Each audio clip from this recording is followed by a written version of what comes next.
Minnesota, what happened? And welcome back to another episode of the WildChat. I'm Dylan Friedland, joined alongside Ashleigh Provost and Adam Beck. Northwestern, about an hour and a half ago, just pulled off one of the greatest comebacks I've ever seen witnessed live. Just rushed the field. That was electric. We're doing a last-minute podcast. It's 12:30 at night, and we don't care. We're all together. We're recording this on a phone. And yeah, let's just have some fun with this. First impressions. So it was 24-7 at halftime. I was actually writing for Inside and You. The Northwestern, it's like a kind of like a website that, student group about sports. And, I'm kind of like, this is going to be a loss 24/7. Let's start writing some stuff here that's very negative Northwestern. And by the end of it, had to completely switch the script up. I mean, it was a crazy game. It really came down to it. In the press conference after, these players, Coco Azema, who talked a little bit about his game, Bryce Kirtz, Ben Bryant, they really talked about how there was no quit throughout the entire thing. There was no quit whatsoever. The entire time they believed that they could win. They went out and fought for David Braun. So it's just a crazy win. Yeah, for sure. I mean, when Dylan and I were trying to film some content for the student section, Northwestern WildChat, and that social media, we were honestly leaving the student section feeling super depressed because we could not get a single video of anyone cheering or anyone doing anything. And honestly, from that point, I was like, you know what, this game is over. Nothing's going to happen. I was just feeling completely depressed, if I'm completely honest. And then all of a sudden, we turn around, Dylan and I rush out of the press box. We're like, we need to be near the field to get content for this. And then sooner or later, we're just storming the field. And it was absolutely electric. I think I might have blacked out a little bit. I don't really remember exactly what was going on. Just all of a sudden, I was on the field. But what an electric win that I just did not expect. This just came completely out of nowhere. I mean, they were down 21-0 and 31-10 at multiple points of the game. And then all of a sudden, that fourth quarter happens. You get 3 touchdowns in it. The defense somehow looks incredible. What changed in that second half? What kind of lit that spark underneath this team that was like, hey, we're finally going to, lock down, prevent Minnesota from getting off anything? Really, besides that 4th and 1 Darius Taylor run, Minnesota couldn't do anything the entire second half, and the offense finally started clicking. What changed in your guys' opinions? I mean, I think at the end of the day, the offensive play calling was really good in the second half, but Ben Bryant just started making some throws. Found Bryce Kirtz. I mean, there was one drive. It was a 3-play, 69-yard drive, 3 catches by Bryce Kirtz, and a touchdown. And it was just quick fire. It was rapid. I thought that Bryant really looked good in the second half. There were a couple throws that probably should have got punished for. There was one throw to Cam Johnson in double coverage. Probably should have been an interception.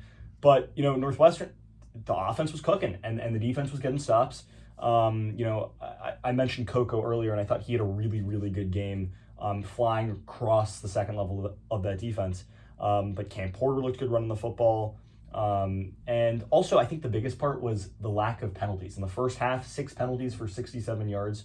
In the second half, only 2 penalties for 20 yards. And that kind of allowed Northwestern to get back into things because they weren't shooting themselves in the foot. Yeah, for sure. I mean, I was going to say Ben Bryant. I don't want to say a complete change from first half to second half because I think that would be an overstatement, but something did change and it kind of started to click. And we've been looking for that starting quarterback. We've been looking for that something to click for weeks now. And I think finally pieces are falling into place. I mean, sure, there were a couple of play calls that I didn't necessarily agree with. There were some throws down the center of the field for maybe 3 to 4 yards when we really needed to be saving time. Dylan and I were kind of screaming a little bit about that in the student section. But I mean, overall, it seemed to be a vast improvement from what we've seen in the past and what we've seen in the past couple of weeks. So I don't know, maybe Ben Bryant is finally finding his rhythm. He had good stats before he transferred here. Maybe he's finally finding those stats again. I think there were a couple things. I think one, the playbook seemed to open up a little bit more today, and the fact that they were throwing the ball deep a lot more than we've seen. I think on that final drive, shockingly, is when they started throwing underneath a lot more. But you did kind of see them go vertical a little bit. You had the 80-yard touchdown pass to Bryce Kirtz, which really kind of sparked everything going. And then I also think Bryant was more mobile than we've seen him. There were a couple times in this game where he used his legs to kind of get out of the pocket when the pocket started to collapse. On that final drive, it was like a 3rd and 10. He scrambled for that first down, saved that drive completely. So I think he finally did see something. And then I know we talked about this earlier. The defense, they were struggling to tackle a lot in the first half. Obviously, Minnesota with a terrific run game, but the second half, they finally, started making some tackles that they finally needed to make. I think that might be a little bit too much praise for the ability to stop the run. I'm pretty sure in the first half, Minnesota rushed for about 150 yards. They finished the game with about 240, so it's still 90 yards on the ground in the second half. So that's not nothing. Yeah. And especially on that 4th and 1, Darius Taylor looked like he's got well, stopped that's where by most Bryce of Gallagher. those yards come from. Very true. Still ends up in 7. But I think that the first half at the end of the day was sloppy. It was. You had the AJ Henning fumble that set up the Minnesota first touchdown. You had the penalties. I mean, so many penalties. There were good runs by Cam Porter, and in the second half, Joseph Hyman had like a 30-yard scamper that should have really pushed things forward for Northwestern, and was called back because of a holding penalty. But Coach Braun kind of emphasized this in the press conference. He was basically like, I don't mind these penalties because they were playing with heart, they were playing with energy, playing with intensity. He called them like aggression penalties. The team was fighting, especially in the second half.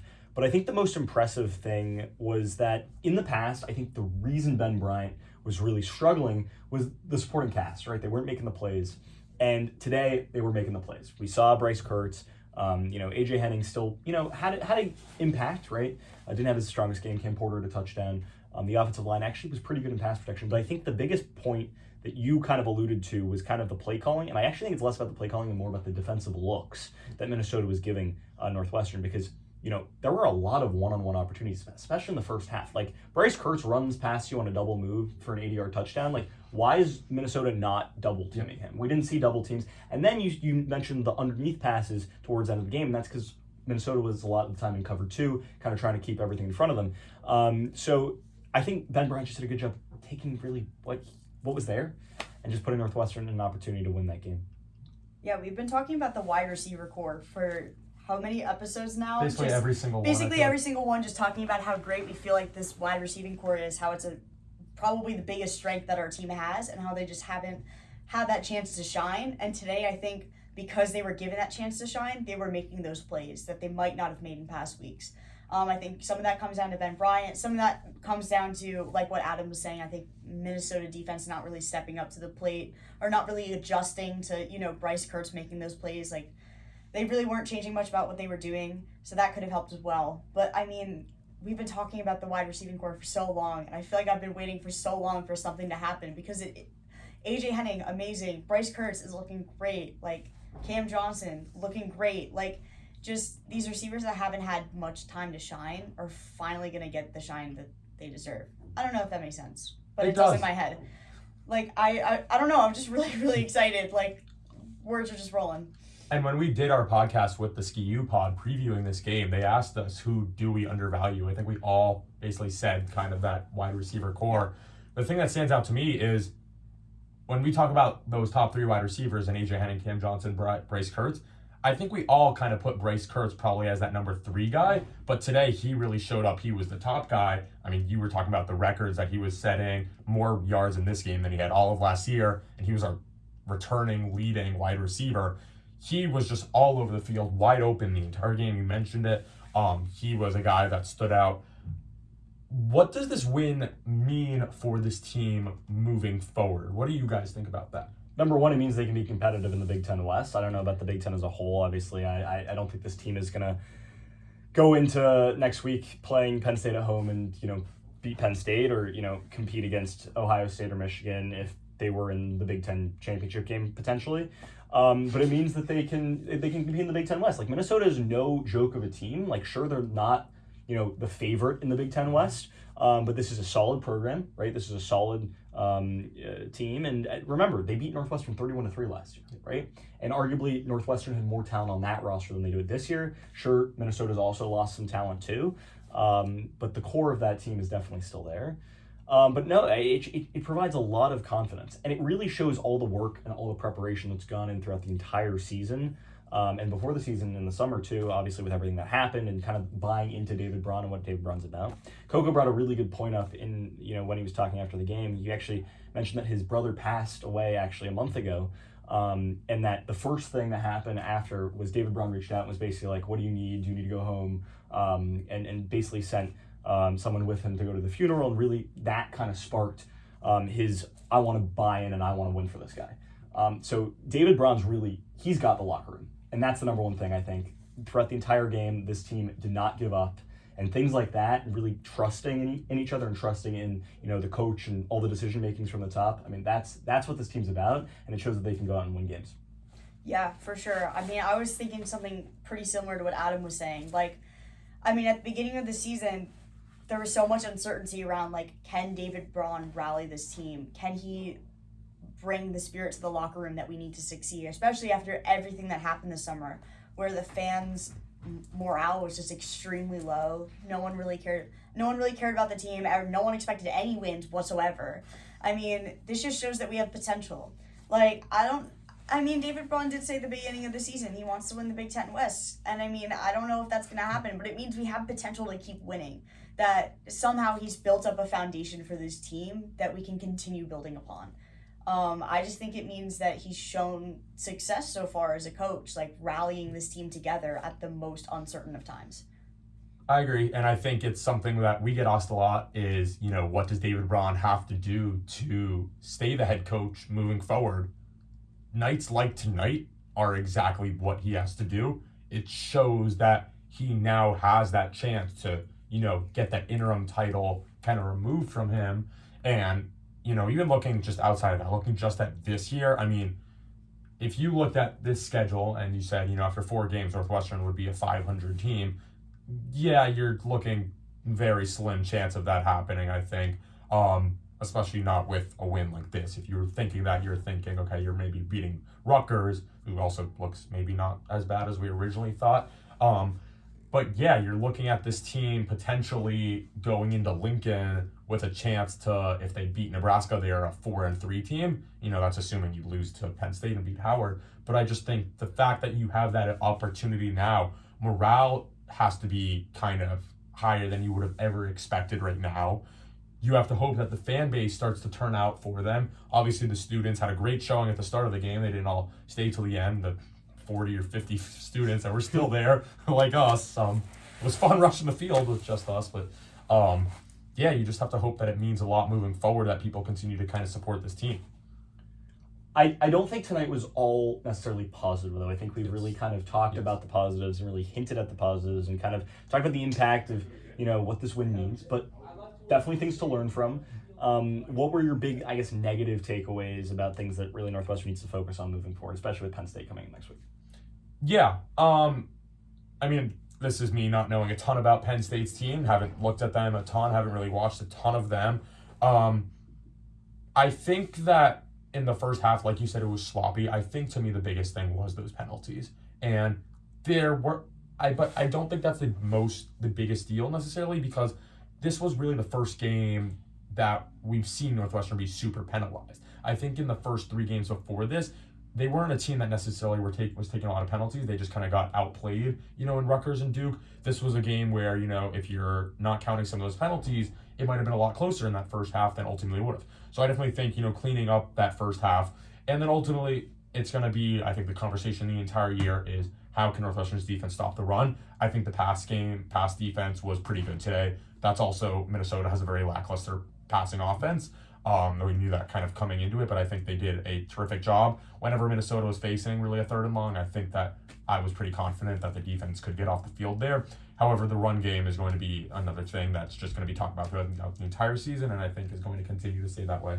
Yeah, I agree. It's completely trying to defend the run game. I mean, I believe Minnesota had over 200 rushing yards in the first half, which I saw from the press box, and I was just really concerning. Like, I just didn't think we could come back from 200 plus rushing yards from the first half.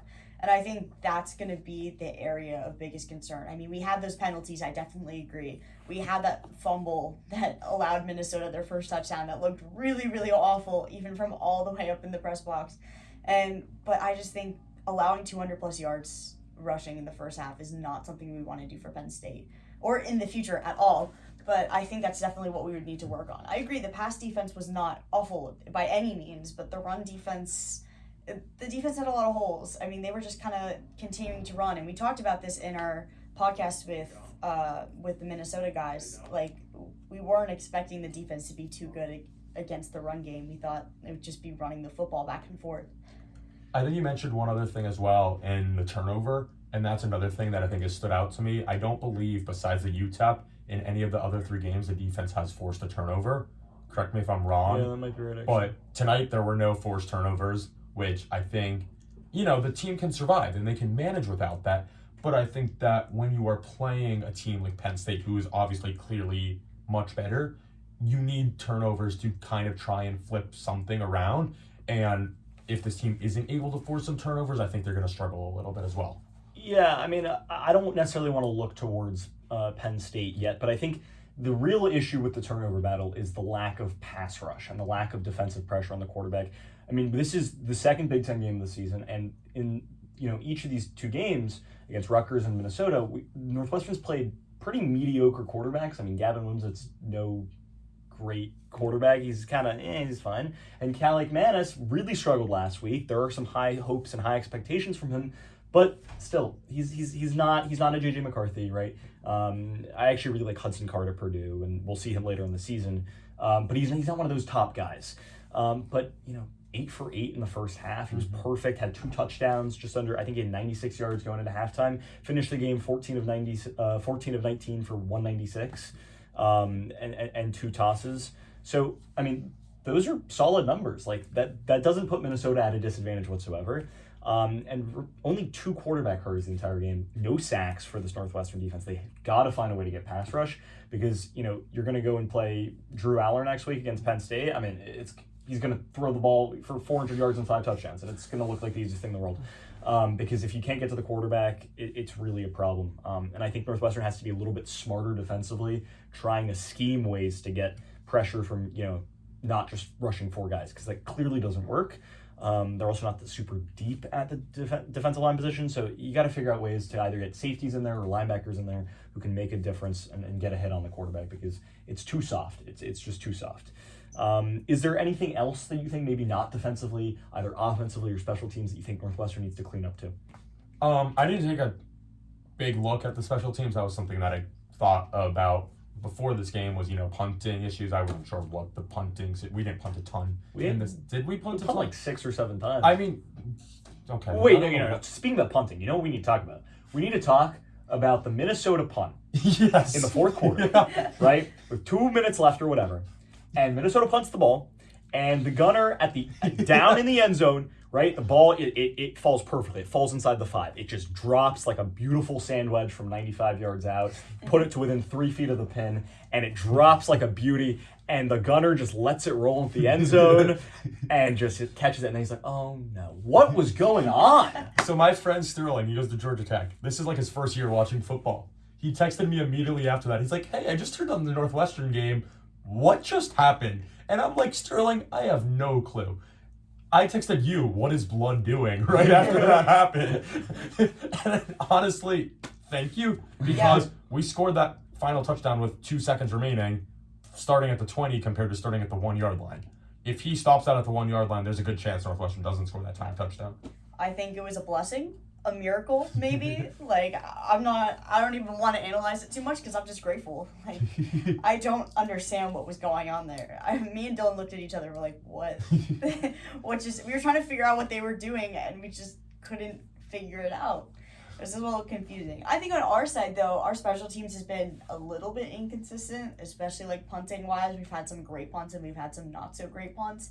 But I don't know if that would necessarily contribute to our performance this game in a very strong way, I guess. I wouldn't say it had that big of an impact on our performance today, but I think in the future it's definitely something to look at.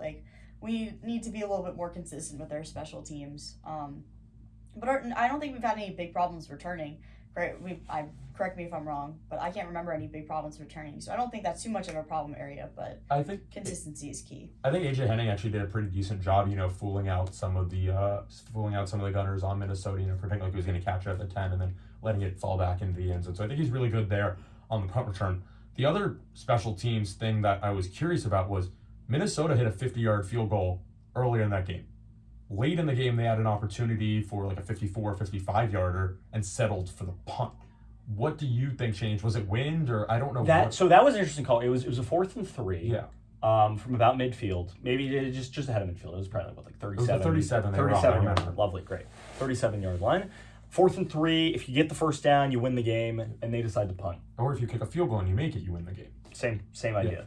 But you just need 3 yards. And PJ Fleck and Minnesota decided to punt the ball away. I don't understand it because the truth is you punt the ball away and, okay, let's say you put it inside the 20.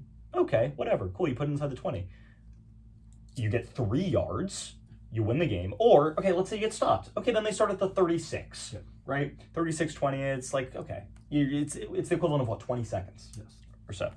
I don't understand that call. I think it's a boneheaded decision. I think you just put the ball in the hands of your best player and Taylor. Try and see if you get the first down. If he doesn't get the first down, okay, your defense is on there, and you're going to stop a Northwestern offense that really you should be able to stop. Right, play some cover 2, keep everything in front of you.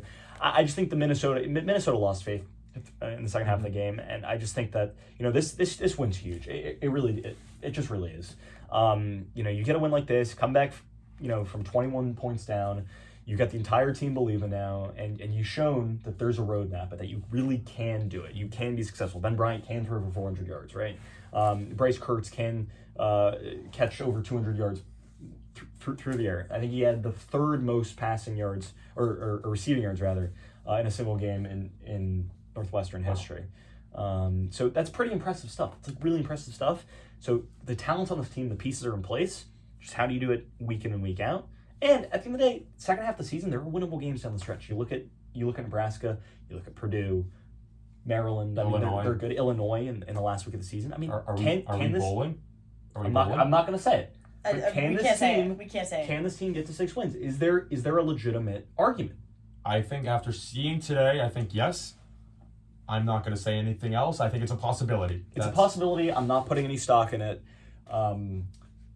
I guess that's where my head is. It's just something that's like it's potential. I mean, what constitutes success for this Northwestern team to begin the year? Like we're like, okay. I think we would have said 4 wins. 4 wins, and now that's 4 a wins very would have been realistic. extremely successful. And now that's a realistic expectation. I think. Yeah, I mean it's a win against Howard and you pull one more off. Pull one off against someone at home.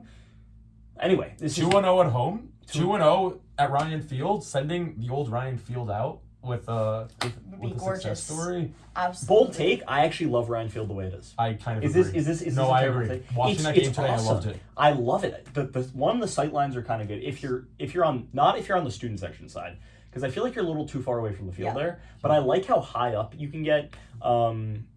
And no, I'm a Ryan Field guy. Like it's like castle-y. It's like got the good old vibes.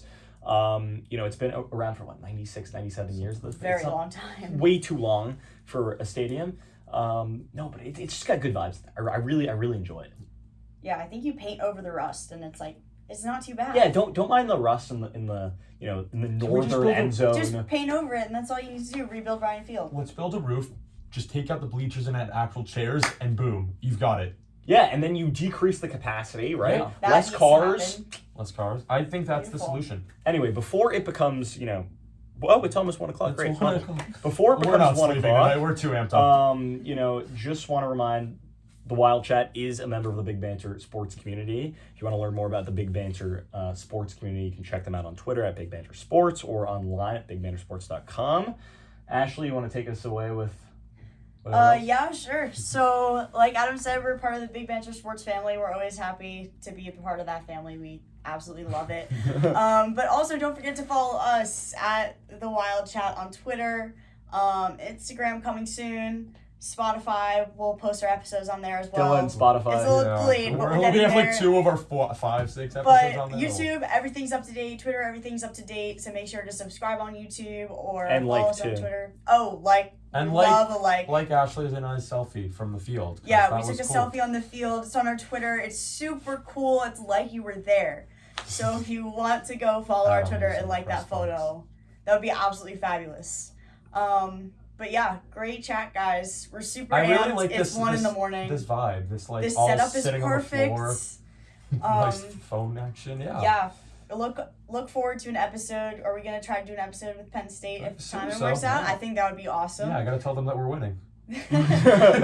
Score prediction, a early score prediction. Post Minnesota before Penn State actually thinking about Penn State. Score prediction for next week. We're winning 33-3. Okay, and I think that's it. That's it. We're ending the pod there. I think that's the perfect ending. So thank you guys for watching, and we'll see you soon.